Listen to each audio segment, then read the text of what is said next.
विद्यार्थी मित्रों, हमने पत्र के बारे में जाना है। यहाँ पर अपनी बात भेजने का एक अन्य माध्यम है। ईमेल इसकी बात है। यहाँ हमारे देश के पूर्व राष्ट्रपति एवं missile man doctor Abdul Pakir Jainulabdeen Abdul Kalam ने नई दिल्ली से 19 मई 2005 के दिन "क्या आपके पास देश के लिए 10 मिनट हैं?" नाम से देश के नागरिकों को ईमेल किया था, जिससे देशवासियों में देश भावना, कर्तव्य पालन का भाव विकसित हो और सब अपने देश को दिल से प्यार करेंगे। पत्र यहाँ से भेजा गया है। मातृछाया, ऊंची शेरी, गांव मेसपुरा, तहसील भाबर, जिला बनासकांठा, दिनांक 24/12/2011। किरण। प्रिय मित्र हर्ष, नमस्ते। मैं यहाँ सकुशल हूँ। आशा है वहाँ भी सभी सकुशल होंगे। तुम्हारा खत मिला, पढ़कर खुशी हुई। मैंने डॉक्टर अब्दुल कलाम का देशवासियों के नाम भेजा गया एक ईमेल पढ़ा, वही तुम्हारे लिए प्रेषित कर रहा हूँ। डॉक्टर कलाम अपने संदेश की शुरुआत में ही पूछते हैं, क्या आपके पास अपने देश के लिए 10 मिनट का समय है? यदि हाँ, तो इसे पढ़िए, वरना मर्जी आपकी। इसके बाद वह देश के लोगों की सोच बताते हुए कहते हैं, आप कहते हैं हमारी सरकार निकम्मी है। आप कहते हैं हमारे कानून पुराने पड़ गए। आप कहते हैं नगरपालिका कचरा नहीं उठाती। आप कहते हैं फोन काम नहीं करता। रेलवे मजाक बन गई है। एयरलाइन दुनिया में हमारी ही सबसे खराब है। चिट्ठी अपनी मंजिल तक नहीं पहुंचती। आप कहते हैं, कहते रहते हैं और कहते ही रहते हैं। आपने इस बारे में क्या किया? मान लीजिए एक व्यक्ति सिंगापुर जा रहा है। उसे अपना नाम दीजिए, उसे अपनी शक्ल भी दे दीजिए। आप दुनिया के सर्वश्रेष्ठ हवाई अड्डे पर उतरते हैं। सिंगापुर में आप अपनी सिगरेट का टुकड़ा सड़कों पर नहीं फेंकते और स्टोर में खाते भी नहीं हैं। आपको उनके भूमिगत संपर्कों पर रश्क महसूस होता है।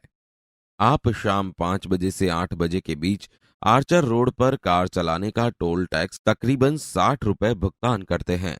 अगर पार्किंग में आपने निर्धारित समय से ज्यादा गाड़ी रखी तो टिकट पंच कराते हैं। लेकिन आप सिंगापुर में कहते कुछ नहीं। कहते हैं क्या? दुबई में आप रमजान के दिनों में सार्वजनिक रूप से कुछ भी खाने का साहस नहीं करते। जिहाद में बिना सिर ढके बाहर नहीं निकलते। वाशिंगटन में आप 55 मील प्रति घंटा से ऊपर गाड़ी चलाने की हिमाकत नहीं करते और पलटकर सिपाही से यह भी नहीं कहते कि जानता है मैं कौन हूं, मैं फलां हूं और फलां मेरा बाप है। ऑस्ट्रेलिया, न्यूजीलैंड के समुद्र तटों पर आप खाली नारियल हवा में नहीं उछालते। टोक्यो में आप सड़कों पर पान की पीक क्यों नहीं थूकते? बॉस्टन में आप जाली योग्यता प्रमाण पत्र क्यों नहीं खरीदते? मैं आप ही के बारे में बात कर रहा हूं, सिर्फ आपके। आप दूसरे देशों की व्यवस्था का आदर और पालन कर सकते हैं, लेकिन अपनी व्यवस्था का नहीं।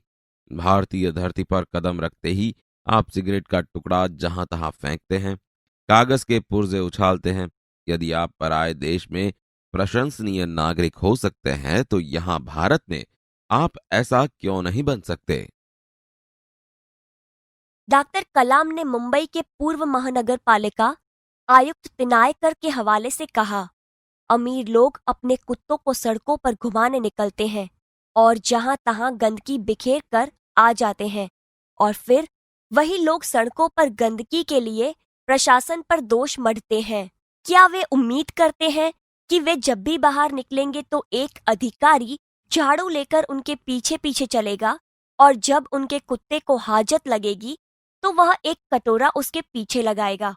राष्ट्रपति ने मिसाल दी कि अमेरिका और जापान में कुत्ते के मालिक को उसकी छोड़ी हुई गंदगी साफ करनी पड़ती है। फिर शासन व्यवस्था के बारे में उन्होंने कहा है कि हम सरकार चुनने के लिए वोट डालने जाते हैं और अपनी सारी जिम्मेदारियां भी वहीं उलट आते हैं। हम आराम से बैठकर सोचते हैं कि अब हमारे नाज नखरे उठाए जाएंगे। हम सोचते हैं कि हमारा हर काम सरकार करेगी और हम फर्श पर पड़ा हुआ रद्दी कागज उठाकर उसे कूड़ेदान में डालने की जहमत तक नहीं उठाएंगे। रेलवे हमारे लिए साफ सुथरे बाथरूम देगी और हम उन्हें ठीक से इस्तेमाल करना भी नहीं सीखेंगे। डॉक्टर कलाम समाज की ज्वलंत समस्याओं की ओर इशारा करते हुए कहते हैं, समाज की ज्वलंत समस्याओं पर भी हमारा ऐसा ही रवैया है। हम ड्राइंग रूम में से बैठकर दहेज के खिलाफ गला फाड़ते हैं और अपने घर में इसका उल्टा करते हैं। और बहाना देखिए, पूरी व्यवस्था ही खराब है। अगर मैं अपने बेटे की शादी में दहेज नहीं लूंगा तो इससे कौन सा बड़ा फर्क पड़ जाएगा? इस व्यवस्था को बदलेगा कौन? यह व्यवस्था है किसकी? आप आसानी से कह देंगे, व्यवस्था में शामिल है हमारे पड़ोसी, आसपास के घर, अन्य शहर, अन्य समुदाय और सरकार। लेकिन मैं और आप कतई नहीं। जब कुछ अच्छा करने की हमारी बारी आती है तो हम अपने परिवार को सुरक्षित कवच में घेर लेते हैं, दूसरे देशों की ओर निहारते हैं और इंतजार करते हैं कि कोई मिस्टर क्लीन आएगा, अपने जादुई हाथों से चमत्कार करेगा। और ऐसा नहीं होता तो आप देश छोड़कर ही चल देंगे। उन्होंने कहा, हम अपने भय से भागकर अमेरिका जाएंगे, उनके गौरव का गुणगान करेंगे, व्यवस्था की प्रशंसा करेंगे, और जब न्यूयॉर्क असुरक्षित हो जाएगा तो आप इंग्लैंड भाग जाएंगे। इंग्लैंड में बेरोजगारी होगी तो खाड़ी चले जाएंगे, और जब खाड़ी में युद्ध छिड़ जाएगा तो आप मांग करेंगे कि भारत सरकार हमें बचाकर घर ले आए। हर कोई देश को गाली देने को तैयार है, पर व्यवस्था में सकारात्मक योगदान के बारे में नहीं सोचता। क्या हमने अपनी आत्मा को पैसे के हाथों गिरवी रख दिया है?